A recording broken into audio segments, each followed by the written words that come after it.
particularly among your circle within your brothers, as far as being Black men, contributing to a sense of community and support?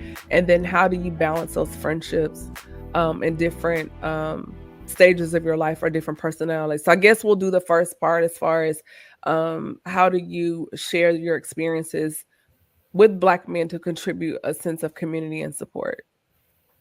So it's funny you say that, because when we first started having these conversations about Black men and mental health, I know one of the things that I shared was that we talk, but we don't really talk. And I am happy to say that since doing these conversations, I have pushed myself to have more of those authentic conversations. And I think that that can take a lot of courage, because when you put something out there, you don't know how it's going to be received. Mm-hmm. And it's not something that you can take back. So if you share with somebody, I feel sad. Like I don't feel like I'm myself. I don't feel like I'm reaching my potential. I really don't know what I want to do with my life.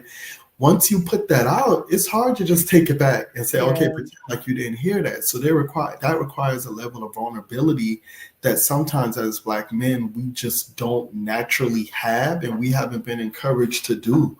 So I have intentionally been doing that with some people in my circle. And I think that has been very beneficial to me and to them, because it now gives them permission to share. And I think that that's a great thing.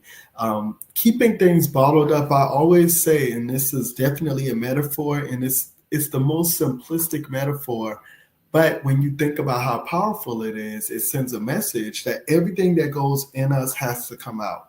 Mm-hmm. That's in a literal sense and in a figurative sense.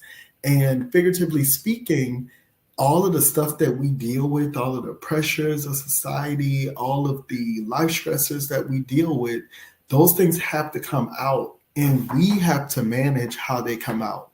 They can come out in a form of anger management. They can come out in a form of mental health, toxic relationships. There's a lot of ways that it can come out, but we can really be in control of how some of those things come out. And I really think having those conversations with people that you trust in a safe space can help you manage how you're dealing with some of those things.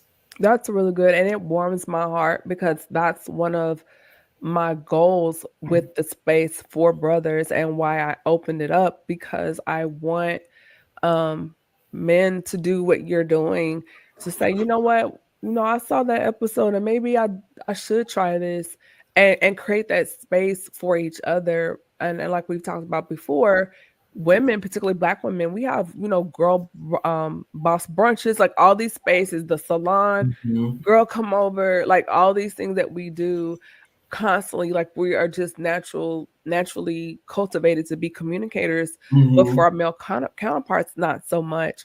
And so to hear you say that, since we having these conversations, I'm like, oh, this is great. And so the fact that you're doing that and creating that space and opening up the door for communications and to be vulnerable, I think that's an amazing domino to fall and to continue to follow that. So that I'm excited to hear that. Yes. It's been, I enjoy it. I mean, I think I'm already a pretty transparent person, but I think that even in saying that, I'm transparent about what I feel comfortable being transparent about. Yes. And that may not necessarily be exactly what I'm going through at the time. Right. Happy to report these conversations help. Come on, They're transformative. Come on, testimony. Transformative.